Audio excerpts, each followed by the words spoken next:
పలు రైల్లో చోరీలకి పాల్పడుతున్న ఇద్దరిని అరెస్టు చేసి వారి నుంచి మొబైల్ ఫోన్లు నగదు రికవరీ చేశామని జిఆర్పి ఎస్ఐ అబ్దుల్ మారూఫ్ తెలిపారు. శ్రీను, పవన్ కుమార్ అనే వ్యక్తులు తుని రైల్వే స్టేషన్లో 1వ నెంబర్ ప్లాట్ఫారంపై అనుమానాస్పదంగా సంచరిస్తుండగా వారిని పట్టుకుని తనిఖీలు చేశామన్నారు. వీరు వద్ద ప్రయాణికుల నుంచి చోరీ చేసిన 9 మొబైల్ ఫోన్లు, రూ. 2 లక్షల నగదు దొరికాయి అన్నారు.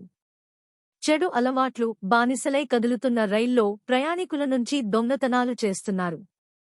తుని సామర్లకోట రైల్వే స్టేషన్ పరిధిలో చోరీలు పారిపడినట్టు ఎస్ఐ తెలిపారు. రికవరీ చేసిన వాటి విలువ 3,33,000 రూపాయలు ఉంటుందన్నారు.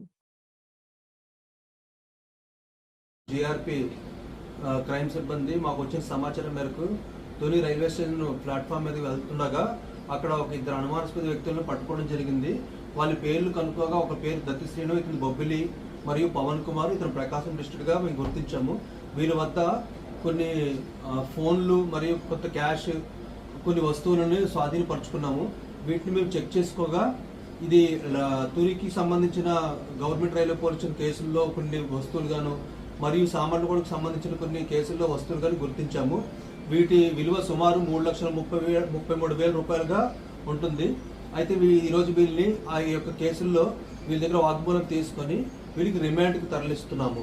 అయితే ఇందులో ముఖ్యంగా పాల్గొన్నటువంటి ఆర్పిఎఫ్ క్రైమ్ సిబ్బంది మరియు మా యొక్క Tuni GRP police station HC Srinu మరియు రామ్కోటి నాగరాజు మరియు అదేవిధంగా ఆర్పిఎఫ్ సంబంధించి సత్యనారాయణ మరియు రవి గారు చాలా కష్టపడి ఈ యొక్క పూర్తి రికవరీలో భాగంగా